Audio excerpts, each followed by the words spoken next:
Bismillahirrahmanirrahim. Assalamualaikum warahmatullahi wabarakatuh.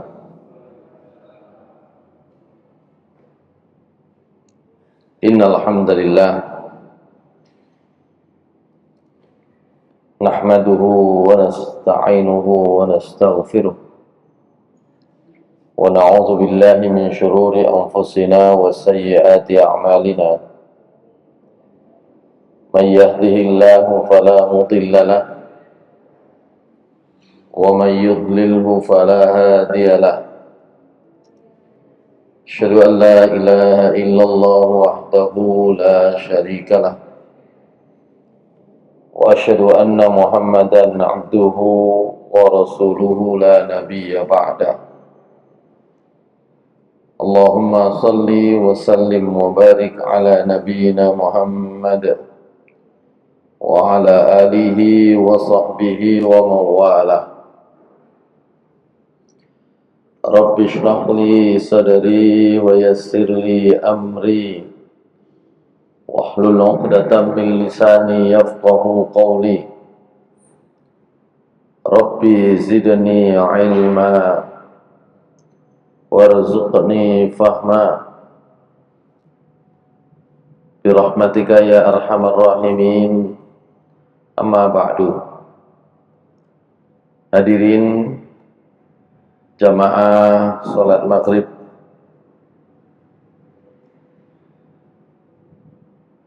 yang dimuliakan Allah Subhanahu wa ta'ala, pertama marilah kita panjatkan puji dan syukur kita kehadirat Allah Subhanahu wa ta'ala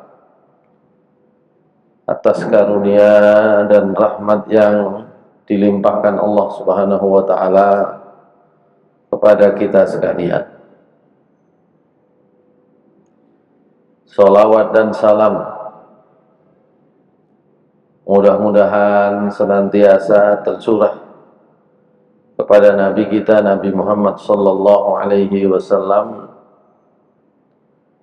pada keluarga beliau, sahabat-sahabat Rasulullah sallallahu alaihi wasallam,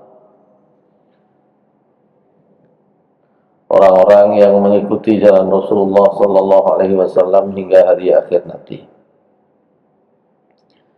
Hadirin sekalian jamaah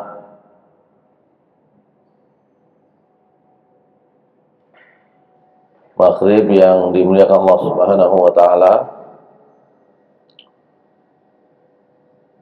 Sebelumnya di pertemuan pertama saya hanya menyampaikan pokok-pokok atau mungkin ringkasan dari manhaj tarjih Muhammadiyah. Manhaj itulah yang kemudian digunakan untuk membuat keputusan-keputusan, di mana di antara hasil keputusannya kemudian ditanfidkan, disahkan dalam bentuk himpunan putusan tarjih Muhammadiyah yang diberi angka 1, itu yang diterbitkan lebih awal dalam beberapa dekade, itulah yang kita baca. Kemudian ada himpunan putusan tarjih berikutnya, cuma ini nomornya langsung nomor 3. Bukan sakit nih, kabelnya kadang-kadang ya, mungkin ya. Kabelnya di mana? Yang di sini namun di situ.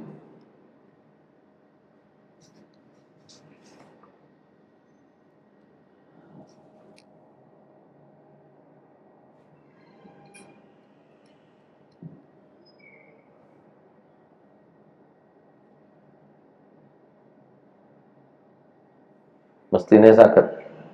Tadi kan sudah.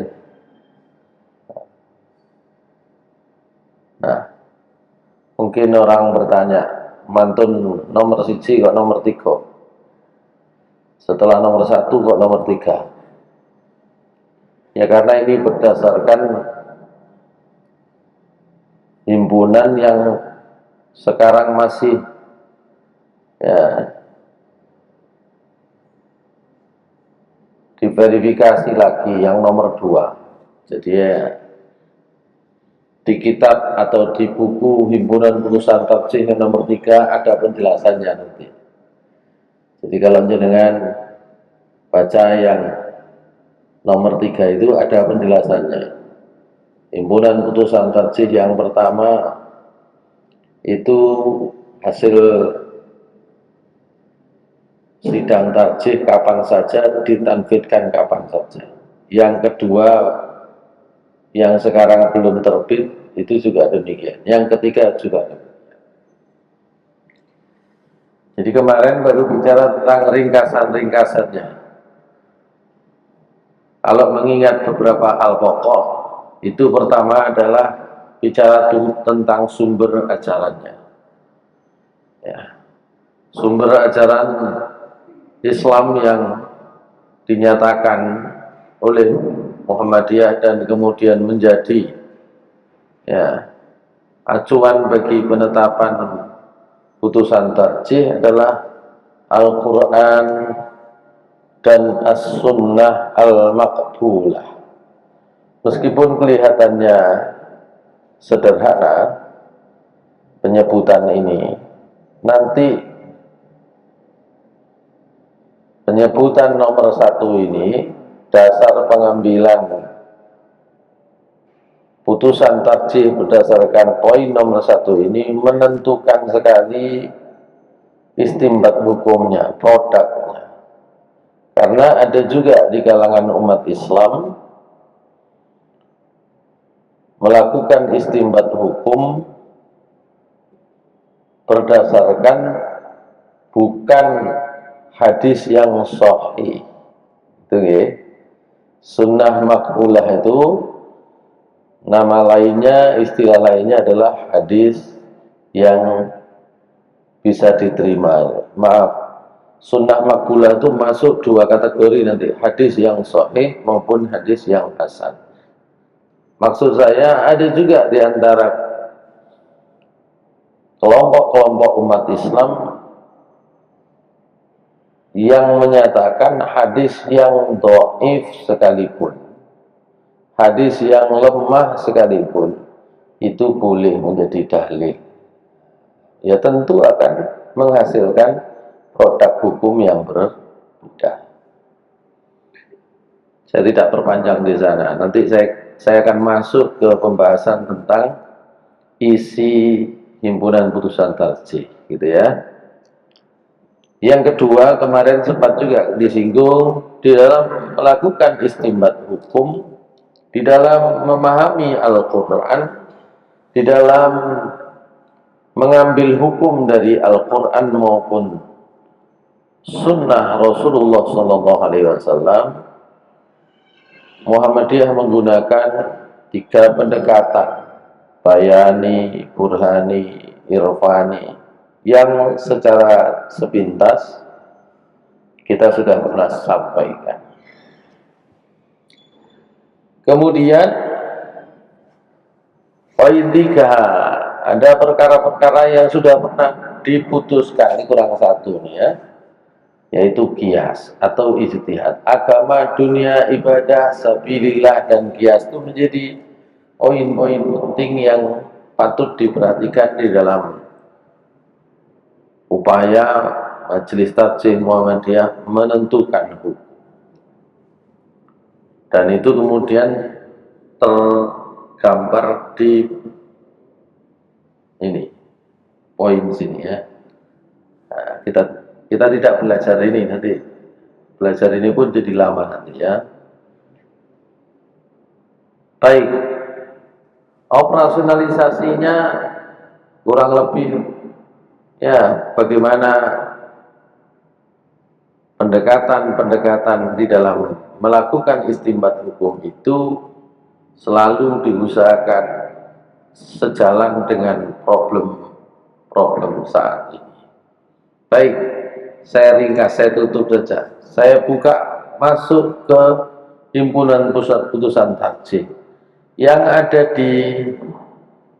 yang akan kami tampilkan Itu kalau dibuka halaman depannya seperti yang hijau ini, gitu ya. Kalau dibuka halaman depannya, buku textbooknya itu seperti yang hijau ini. Loh, kadang kula mboten hijau. Apa? Misalnya merahnya merah apa? Oh, itu tergantung cetakannya, ya. Kadang kula mboten wonten angkane nomor siji. Nek mboten enten angkane nomor siji atau nomor 3, tidak ada tulisan angka 1 atau 3, itu berarti cetakan lama pasti sama dengan yang nomor 1. Gitu ya. Kalau mau beli itu gampang. Mau apa? Pakai online juga tersedia. Silakan. Pulau saya kasih contoh dulu.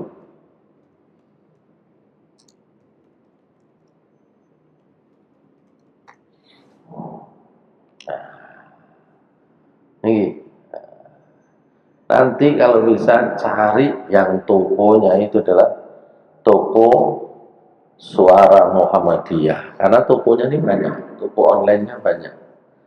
Kalau mau yang resmi, carilah tokonya itu adalah toko Suara Muhammadiyah.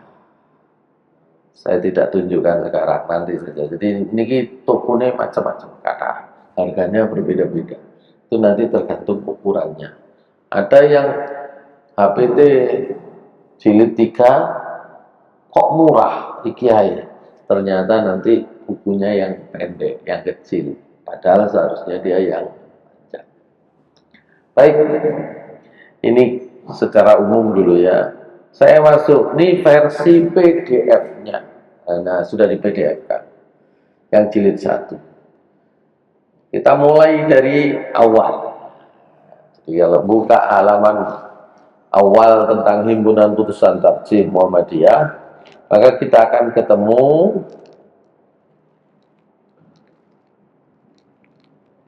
kata pengantar seperti ini.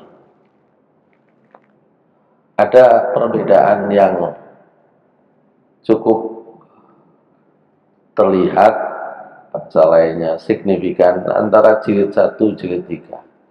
Kalau jilid 1 keputusannya di depan, dalilnya ditaruh di belakang. Kalau jilid 3 sudah enak, jadi langsung satu pembahasan, satu keputusan diikuti dengan dalil-dalil. Makanya kalau kita ketemu dengan kata pengantar seperti ini, kemudian masuk pada ini, masuk pada apa namanya, bab pertama, kita akan ketemu nih angka 1, angka 2, angka 3, berarti nanti dalilnya itu ada di belakang, nomor 1, nomor 2, nomor 3, dan seterusnya. HPT yang lama itu cocok untuk model pembaca yang lama, gitu ya, yang jilid 1 itu. Nah, model pembaca yang sekarang maunya langsung keputusannya apa, bawahnya dalilnya, nah, gitu. Itu bedanya nanti. Saya sampaikan apa ini namanya ya, pernak-perniknya dulu supaya kita bisa mengikuti. Kok ini, nah, gitu ya. Baik, saya mulai dari kata pengantar. Di kata pengantar saja nanti barangkali ada hal-hal yang menarik. Saya baca dari kata pengantarnya. Bismillahirrahmanirrahim. La ilaha illallah wahdahu la syarikalah. Wa bihil haulu wal quwwatu. Dengan menyebut nama Allah. Di bawahnya ada terjemahannya ya, tapi saya terjemahkan di sini saja supaya tidak naik turun. Dengan menyebut nama Allah yang Maha Pengasih lagi Penyayang, La ilaha illallah wahdahu la syarikalah. Tidak ada Tuhan selain Allah saja, tidak ada sekutu baginya. Wa bihil haulu wal quwwatu, dan melalui Allah saja segala daya dan kekuatan, segala upaya dan kekuatan. Atau bahasa lainnya, segala daya dan kekuatan hanya milik Allah. Alhamdulillahil mubdi'i lil awalimi wal mu'idil arwahi ilal ajsami yaumal qiyamah. Biasaan enten cetakan-cetakan, kemudian ada muncul tipu, muncul kekeliruan, kekurangan, itu biasa. Kalau tulisan bahasa Arab, alhamdulillah wonten niku kedah wonten spasine kudune. Cara. Segala puji bagi Allah. Al-mubdi'i lil alim lil awalimi, yang abda ayub diuniku mengawali, memulai, artinya yang menciptakan. Segala puji bagi Allah yang menciptakan, yang memulai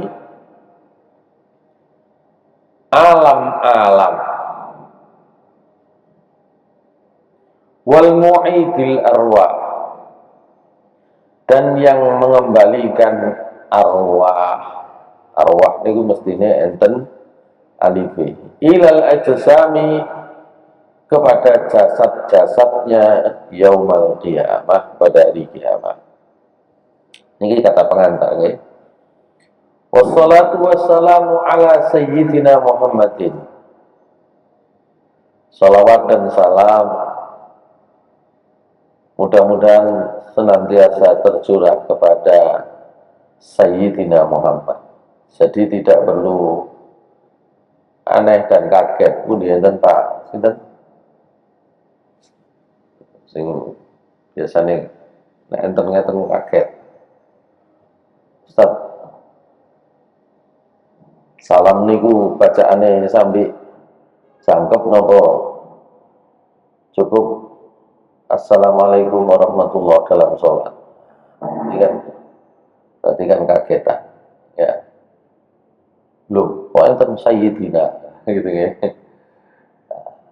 Kita sudah selesai harusnya di situ ya, bahwa biasanya kita memperdebatkan tentang penyebutan nama Nabi Shallallahu Alaihi Wasallam, apakah pakai sayyidina atau tidak, itu sebenarnya hanya di dalam sholat. Luar sholat tidak ada masalah, oke? Gitu ya.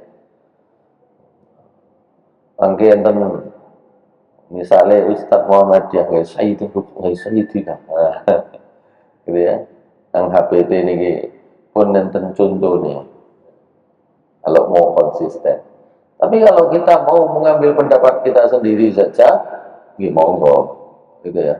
Wis jadi ciri. Kalau sudah jadi ciri, ya supaya hanya untuk berbeda, itu kita nggak perlu debat, ya silakan kan gitu ya. Nggak usah bicara benar dan salah kalau gitu ya. Wong niku karepe cek duwe ciri, kan gitu ya. Makanya pas kapan saya cerita, apakah Muhammadiyah yang lalu itu cocok dengan NU, dengan Ahlus Sunnah wal Jamaah? Misalnya pakai bacaan usolli misalnya, sekarang kok tidak usolli? Jangankan usolli, saliyane usolli sadurunge salat guyon ae mboten batal, gitu ya. Tapi jangan pula dimaknai kalau tidak usolli jadi salah, gitu kan? Karena memang nggak ada contohnya dari Nabi Shallallahu Alaihi Wasallam.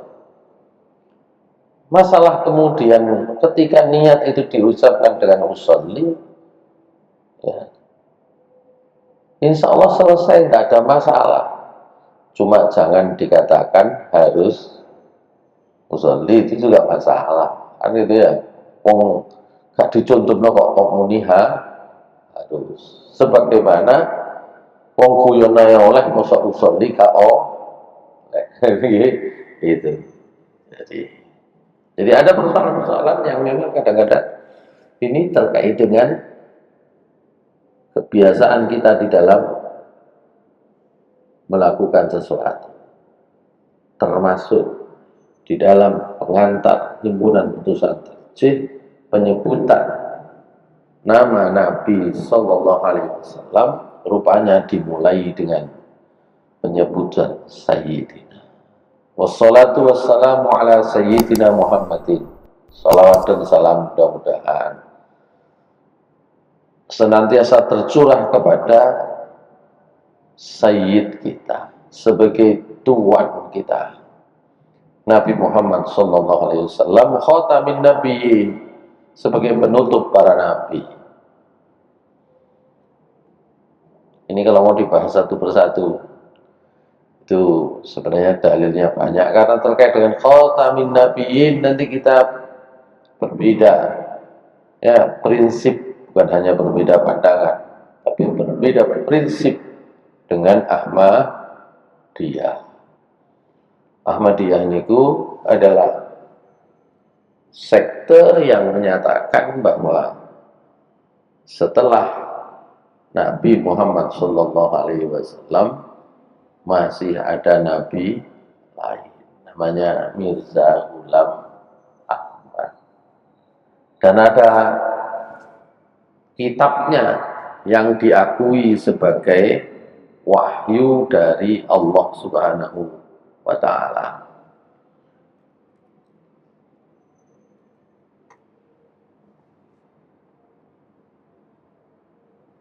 Kuning ini tazkirah. Ada banyak kitab tazkirah. Saya khawatir nanti kalau keliru, ya. Kalau keliru nanti beda nanti. Oh, ini beda. Ya.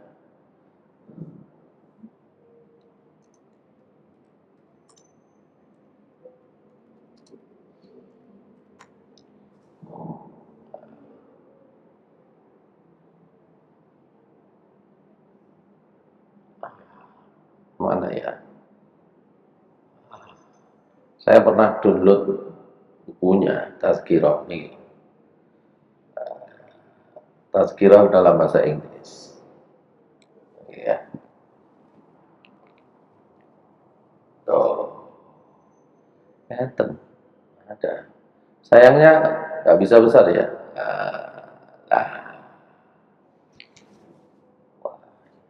Ini kitabnya. Saya pernah baca kitab ini, Tazkirah. Di mana di dalamnya ini merupakan, ini keterangannya di sini, merupakan divine revelation, wahyu Tuhan. Nah, itu. Oh, tapi isi ini lucu-lucu pakai. Nah, nanti kita bahas lah lain kali. Baik, saya lanjutkan. Khatamin nabiyyin, karena kalau orang Ahmadiyah awam itu mengartikan Nabi Muhammad SAW sebagai khatamin nabiyyin, itu bukan penutup. Khatam itu arti lainnya dalam bahasa Arab itu adalah cincin. Khatam, Nabi kalau mau masuk toilet beliau letakkan khatamnya, persis. Sehingga mereka menganggap, oh, itu khatamun nabiyyin dalam Al-Quran itu bukan artinya penutup para nabi, tapi cincinnya para nabi. Itu hilah dalilnya, ya. Saya lanjutkan. Wa afdhalil mursalin, Nabi Muhammad SAW sebagai Rasul yang paling utama, wa ala alihi ajma'in, dan juga bagi keluarga beliau semuanya. Waqad warada fil hadithi an Umar radhiyallahu anhu qala, dan sudah ada dalam hadis yang diriwayatkan dari Umar bin Khattab radhiyallahu anhu, beliau menceritakan, Bainama nahnu julusun 'inda Rasulillah sallallahu alaihi wasallam.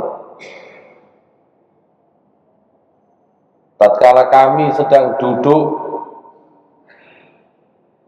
di dekat Rasulullah sallallahu alaihi wasallam. Sebagaimana orang Indonesia pintar membuat singkatan, maka di dalam ungkapan-ungkapan bahasa Arab kadang-kadang kita akan temui juga singkatan. Jadi short, ya, lam, ain, dan mim itu adalah singkatan dari sallallahu alaihi wasallam. Ya. Tatkala kami sedang duduk bersama Rasulullah sallallahu alaihi wasallam zata yaumin, pada suatu hari, ittala alaina rajulun, tiba-tiba muncul di tengah-tengah kami rajulun, seorang laki-laki, syadidu bayadit thiyabi, di mana pakaiannya sangat putih, atau bahasa gampangannya, di mana pakaiannya putih cemerlang. Syadidu sawadis sya'ri, sangat hitam rambutnya.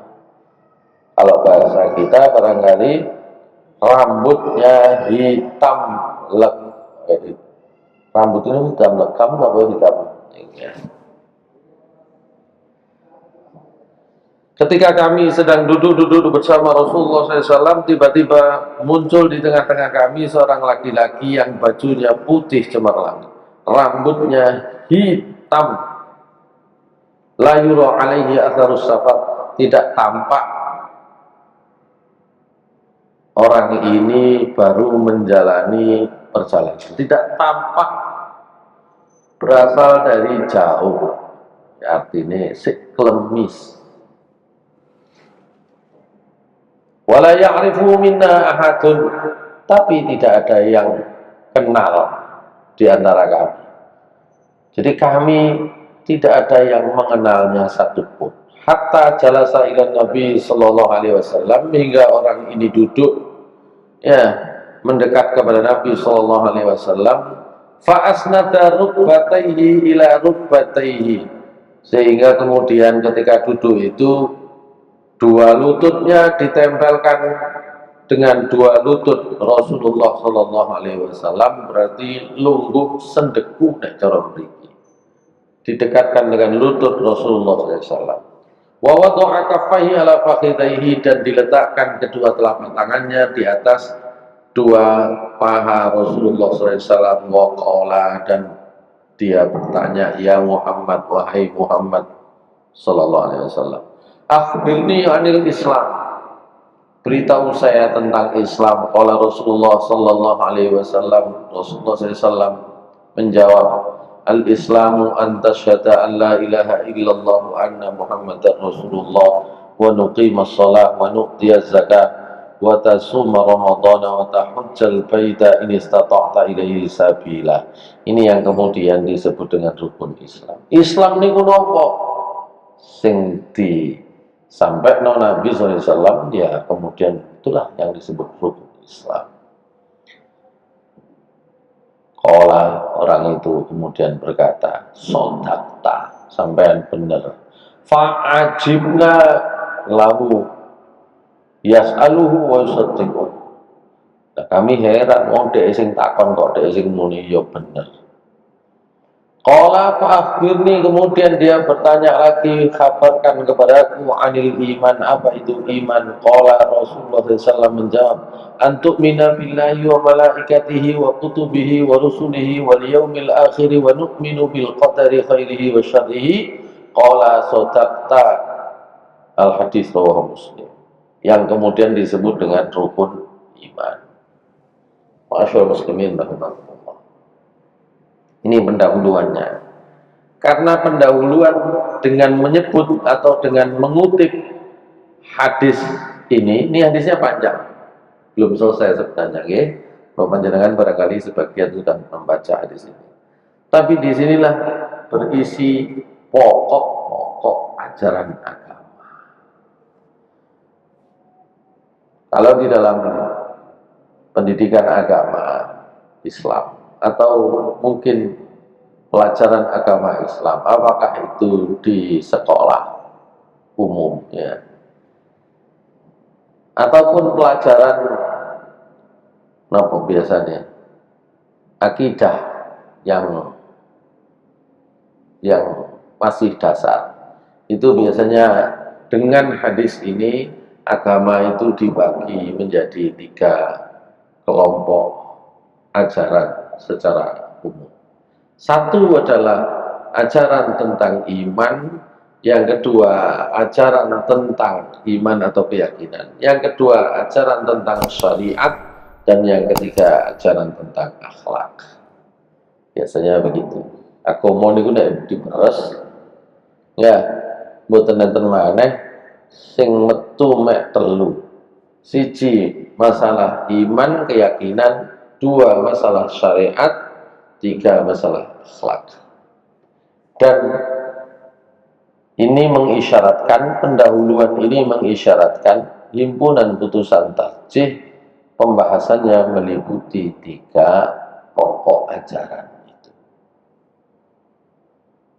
Meskipun nanti ya dalam dokumen-dokumen resmi Persyarikatan Muhammadiyah khususnya ya yang lebih baru itu supaya lebih enak dibaginya menjadi 4. 1 masalah akidah, 2 masalah akhlak, 3 dan 4 itu adalah ibadah muamalah. Nanti panjenengan kalau buka dokumen-dokumen resmi lain seperti pedoman hidup Islami warga Muhammadiyah, maka nanti disebut dalam hal akidah Muhammadiyah itu akidahnya seperti apa, dalam hal apa tadi akhlak seperti apa, dalam hal ibadah, dalam hal muamalah. Jadi kelihatan seperti 4. Sebenarnya sama saja 3 atau 4. Saya lanjutkan. Ini tadi terjemahannya saya lewati ya. Kita masuk ya bagian berikutnya, amma ba'du, kemudian setelah itu fa innal firqatan najiyah minas salafi ajma'u 'alal i'tiqadi bi annal 'alam kullahu haditsun khalaqahu Allahu minal 'adami wa huwa ay 'alamu qabilun lil fana. Pertama, al firqatun najiyah, firqah kelompok, an-najiyah yang dijamin selamat, yang selamat, minas salaf dari umat Islam yang lama, yang dulu, yang salaf, ajma'u, ijma', sepakat bersama, alal i'tiqad, untuk meyakini bi annal alama kullahu, bahwa alam semuanya hadisun khalaqahullahu minal adam, alam semuanya itu hadisun baru, diciptakan oleh Allah minal adami, dari tidak ada, wahua, dan dia ay al alam, yakni alam itu qabilun lil fana, sangat mungkin untuk hancur. Wa ala anna, saya nanti jelaskan berikutnya ya. Wa ala anna an-nadhara fil kauni, dan karena memperhatikan alam, lima'rifatillahi, untuk mengenal Allah, wajibun syar'an, merupakan perkara yang wajib menurut syariat agama. Wa nahnu nasra'u, karena itu kita akan mulai fi bayani usulil aqaidis sahihah, untuk menjelaskan prinsip-prinsip keyakinan akidah yang benar. Sebelum saya lanjutkan, di sini ada Romawi 1, Romawi 2, Romawi 3. Ini dalil. Ketika menyebut firqah najiyah, neraka enten dalile teng desa niki. Golongan yang selamat. Sinten golongan yang selamat? Kelompok siji. Dereng mari niki bab iman sambil mari dhisik. Karena ini yang kita bahas itu adalah bab iman. Nah, kalau sudah ini baru dalilnya. Ini kan dalil firqah najiyah. Tafarraqatil yahudu ala bukan ihda ya. Ihda wa sab'ina ithnataini wa sab'ina firqah. Wan nasara mithla dhalika. Wa tafarraqat ummati ala 73 firqah. Rawahu Tirmidzi wa qala haditsun hasanun sahih. Ini tentang firqah najiyah, gitu ya. Di antara hadis yang cukup populer tentang firqah najiyah itu adalah terpecahnya umat Nabi Muhammad SAW menjadi 73 golongan, semuanya masuk neraka kecuali satu golongan. Satu golongan itulah yang disebut firqah an-najiyah, firqah, kelompok yang selamat. Karena ada kelompok yang selamat, maka berarti ada kelompok yang tidak selamat. Mana yang tidak selamat? Muhammadiyah sepakat bahwa sebentar, balik ke atas. Ini bedanya yang jilid 1 dengan jilid 3. Cari dalilnya turun ke bawah, gitu ya. Enggak beda. Ini lebih pas itu tidak jangan gowong ya tadi. Terus nggak catatan nih. Terus nanti akan kita bahas poin-poinnya. Niki nopo kok muni ngeten. Sama dengan tadi itu kenapa kok Sayyidina. Saya ambil penjelasan dulu untuk di pendahuluan tadi itu.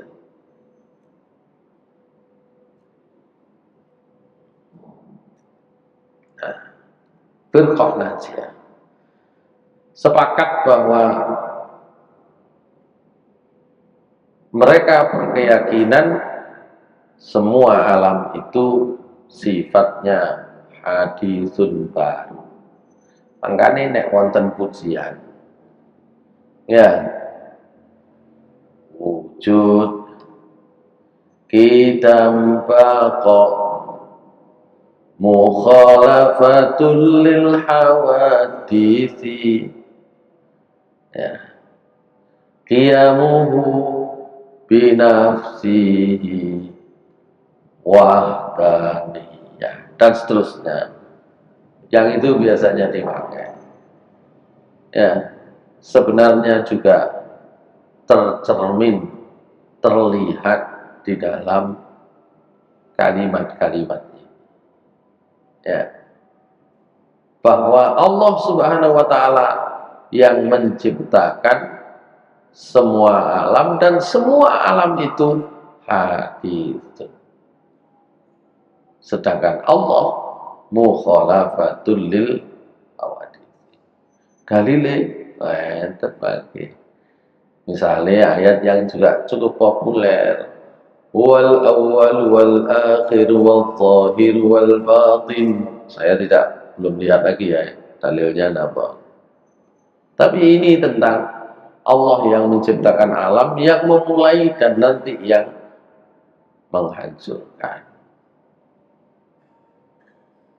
Wala anna nazar fil kauni, dan karena memperhatikan, mengamati alam semesta, lima'rifatillah, untuk mengenal Allah, wajibun syar'an, secara syariat wajib. Dalilin apa? Mungkin di sini dalilnya nggak banyak, tapi kita diminta untuk melihat. Ya, banyak. Afala yanzuruna ilal ibili kaifa khuliqat wa ilas samai kaifa rufi'at wa ilal jibali kaifa nusibat wa ilal ardi kaifa sutihat fadzakir Inna fi khalqis samawati wal ardi wa ikhtilafil laili wan nahari la ayatin li ulil albab. Atau ayat-ayat yang lain yang semuanya banyak ayat-ayat Al-Quran memerintahkan kita untuk mengenal Allah melalui observasi terhadap alam semesta. Ma'asyiral muslimin rahimakumullah. Inilah yang dinyatakan di dalam kitab ini.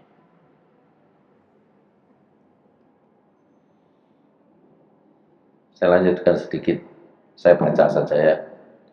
Saya baca cepat. Nanti kita akan bahas dalilnya di waktu yang lain yang akan datang. Maka yang pertama, karena ini ada 3 pokok ajaran agama Islam, hadisnya Umar bin Khattab tadi itu, 1 bab akidah, iman, 2 bab syariah, 3 bab akhlak, yang didulukan rupanya bab iman dulu. Yajibu alaina an nu'mina billahi rabbina wa huwal ilahul haqqul ladzi khalaqa kulla syai'in wa huwal wajibul wujud. Nah, yang tadi itu ya. Wujud kita baqa, wajib wujud. Ya. Wajib bagi kita beriman kepada Allah Tuhan kita. Dialah Tuhan yang benar, yang menciptakan segala sesuatu. Wa huwal wajibul wujud. Ini dulu kalau bahas ilmu kalam atau teologi, mana yang wajibul wujud. Ya. Wal awal bila bidayah, wal akhir bila nihayah. Yang tadi saya sebut, ini pasti ayatnya. Wal awwalu wal akhiru. Wala yusbihu syai'un fil kainat. Dan tidak ada yang menyerupainya. Makanya saya sebut tadi itu ya. Mukhalafatul lil awadith. Al-ahadu fi uluhiyatihi wa sifatihi wa af'alihi. Di mana Allah itu Maha Esa, baik pada uluhiyahnya, sifatnya, atau af'alnya. Nah, di sini nanti Muhammadiyah itu mengambil pikiran-pikiran yang berasal dari ulama-ulama mazhab Hanafi. Yang ini tidak dipakai, ya, tidak banyak dipakai oleh mereka yang bermazhab Syafi'i. Ya, makanya kita biasa menjelaskan tauhid itu enten uluhiyah, rububiyah, tauhid sifat, tauhid af'al. Tapi ini biasanya dihindari oleh sebagian kelompok Islam yang lain.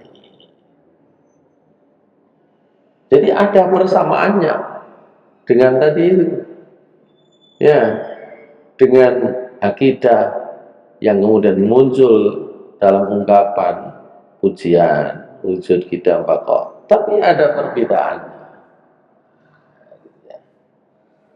Karena biasanya ustadz-ustadz kita, guru-guru kita ngaji itu salah satunya kalau bicara tauhid itu yang sering ditekankan adalah tauhid uluhiyah sekaligus tauhid rububiyah. Kalau tauhid rububiyah niku napa? Ngakoni Gusti Allah niku Gusti Allah. Ngakoni yang memelihara alam semesta, menciptakan alam semesta adalah Allah. Cuma tauhid rububiyah itu harus disempurnakan dengan tauhid uluhiyah. Artinya napa? Menuhankan Allah, beribadah kepada Allah itu juga harus dengan keyakinan tauhid, mboten angsal syirik. Kalau sudah bahas ini, sebagian itu boten sepakat. Karena nanti dalam diskusi-diskusi mazhab Syafi'i enten apa namanya? Ungkapan. Bagaimana kalau ada orang Islam ya Misalnya yang mengamalkan amalan boleh jadi masuk kategori syirik. Apakah dia sudah keluar dari Islam? Termasuk misalnya kalau dalam mazhab Syafi'i, kalau ada orang Islam gak sholat, ya apa? Dalam mazhab Syafi'i tetap wong Islam, gitu. Tetap wong Islam. Kenapa? Alasannya, kalau ada orang dengan hanya mengatakan la ilaha illallah itu menjadi Islam, maka mosok ya muni la ilaha illallah nang dukure kuburan menjadi kafir, gitu kan biasanya gitu, menjadi musyrik. Nah, itu nanti muncul perdebatan di situ ya. Karena sudut pandangnya sejak awal tidak sama. Dalam mazhab Hanafi, Hambali, ya diikuti nanti oleh Ibnu Taimiyah, amalan-amalan ya berisiko masuk dalam kategori syirik itu betul-betul dijauhi. Dengan apa? Prinsip ini tadi, tauhid uluhiyah. Artinya kalau menyembah Allah harus mentauhidkan Allah. Betenang sal kaya wong kene. Ya, salate iya, mari ngono nang Gunung Kawi ya aku. Karena tadi itu perbedaan.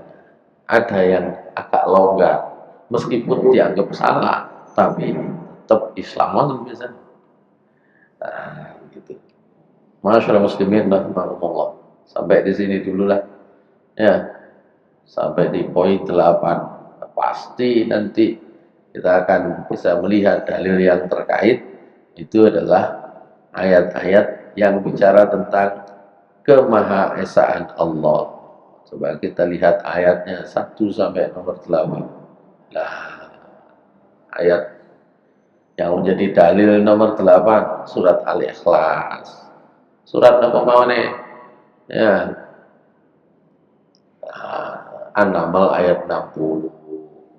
Yang dalil nomor 7 ayatnya apa lagi? Allah yang menciptakan langit dan bumi.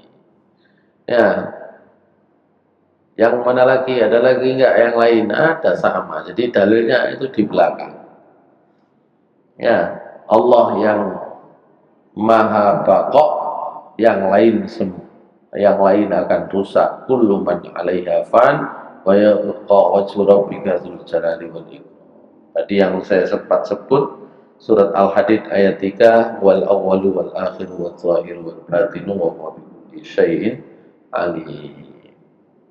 Baik, sementara ngoten nek saged nggih enten kerpeane.